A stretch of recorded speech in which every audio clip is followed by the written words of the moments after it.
The story of Christmas is one whose roots are planted in the creation of the universe, and whose implications reach forward into ageless eternity. And if any would hope to grasp its beauty and power and weight, it must be told like all true stories, from the beginning.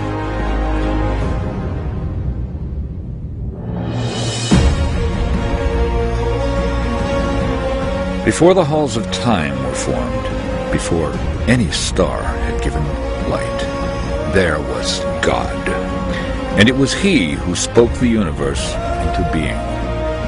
It was He who commanded dry ground to rise from the infant oceans, and it was His word that called the continents up from their shadowed depths.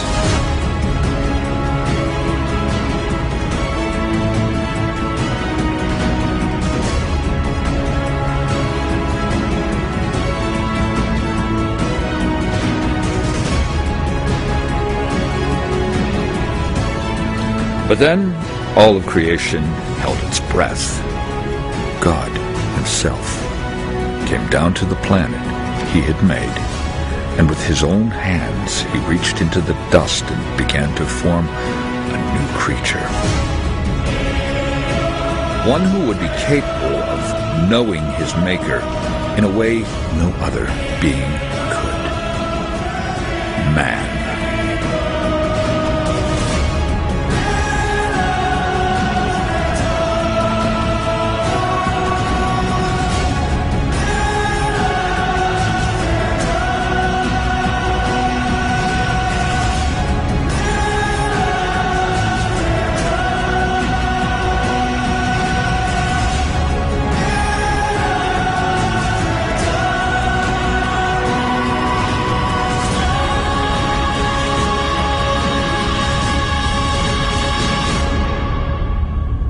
God saw all that He had made, and it was very good.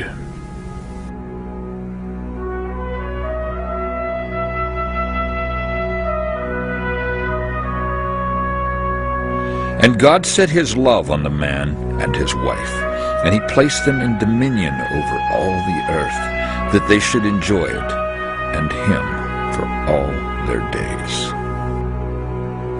They would be the father and mother of all who would follow, and like any parents, Adam and Eve held the fate of their children in their hands.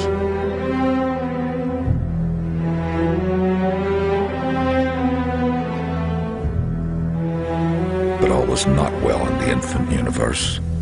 The poison of pride was stirring, and Lucifer, one of the greatest and most beautiful angels, rebelled against the Lord and was cast from heaven.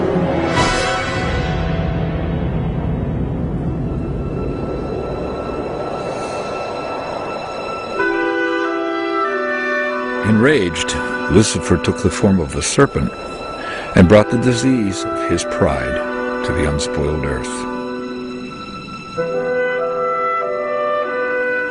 If he cannot rule over God, he would rule over those who were created in God's image.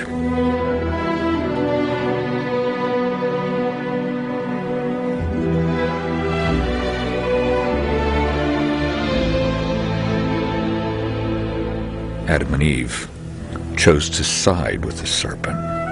They turned their backs on God and chose to trust and love created things more than their Creator. And so sin entered the world. What had been life was choked out under a veil of death. But even in that hour, God was working out His purposes.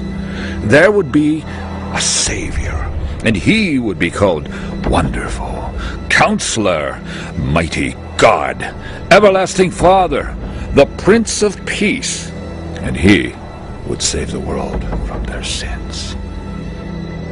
But not yet.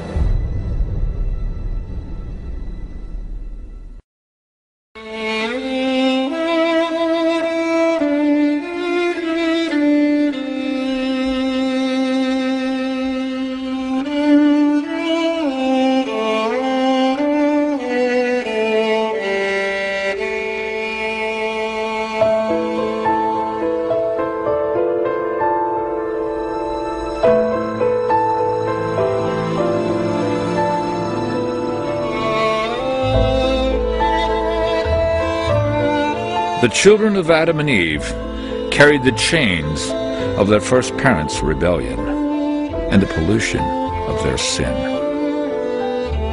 The human race had become one enslaved to its own selfish passions, ignorant of the one in whose image they were formed, the only one who could give them the joy they searched for so desperately.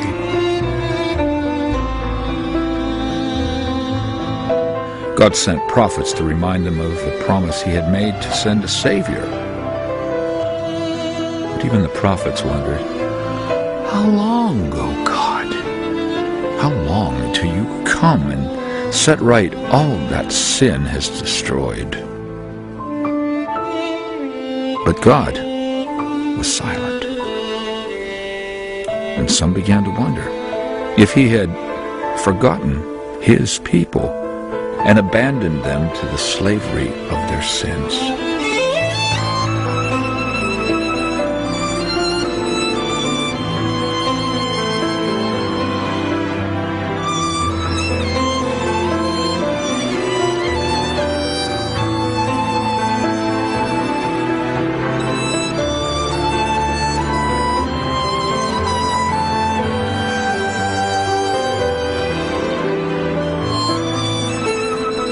God had not forgotten, and the time had finally come to unveil his chosen one, the Savior of all creation.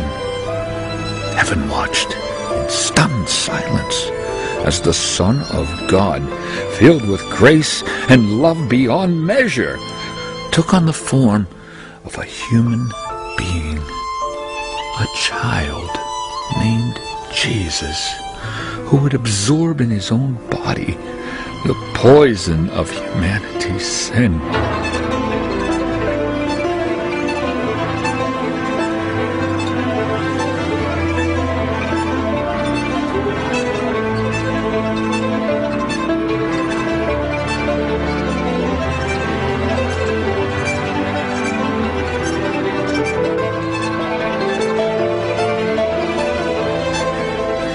Holy and righteous Creator, God came to take the sins of mankind and the chains of their rebellion on himself and to die under the just punishment that we deserved.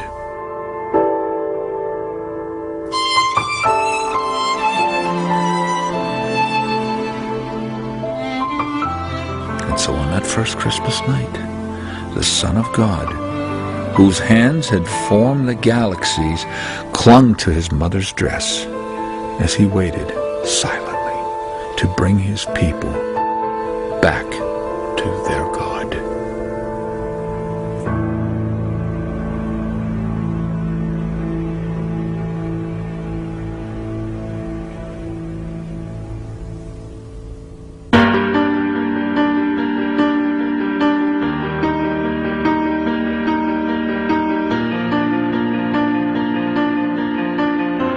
2,000 years ago, Jesus Christ, the Promised One, did come to this earth.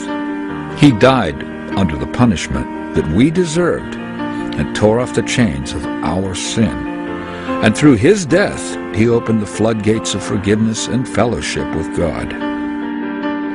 But the story does not end there. For the one who spoke life into being cannot be held captive by death.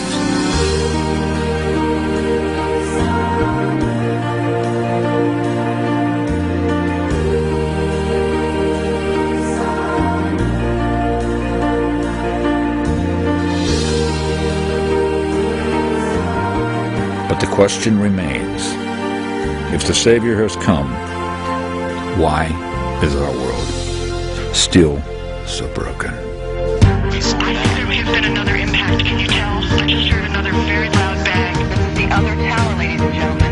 Another. Three things: record high oil prices, more troubles in the housing sector, as well as disappointing corporate earnings.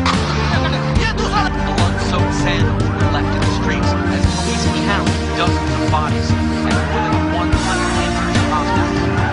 Police broke up panicked crowds. We do not yet live in a perfect world. It is still racked by pain, hatred, grief, and fear. But all is not lost. The Savior has not failed. There is still one prophecy that has yet to be fulfilled, one that is just as relevant in the 21st century as it was in the first.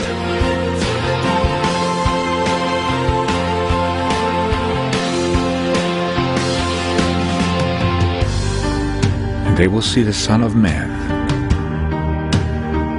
coming in the clouds with power. And at the dawning of that day, all that is wrong will be made right, and all that is broken will be healed. And all the works of men will be tested by the one for whom all things exist. And the blind will see, and the lame will walk, and darkness will be banished from the face of the earth forever. And those whose hope and trust has been in him will see the long night of sin pass away, and will come face to face with the one who is their eternal joy, never to be apart from him again. The former things have passed away. Behold, he will make all things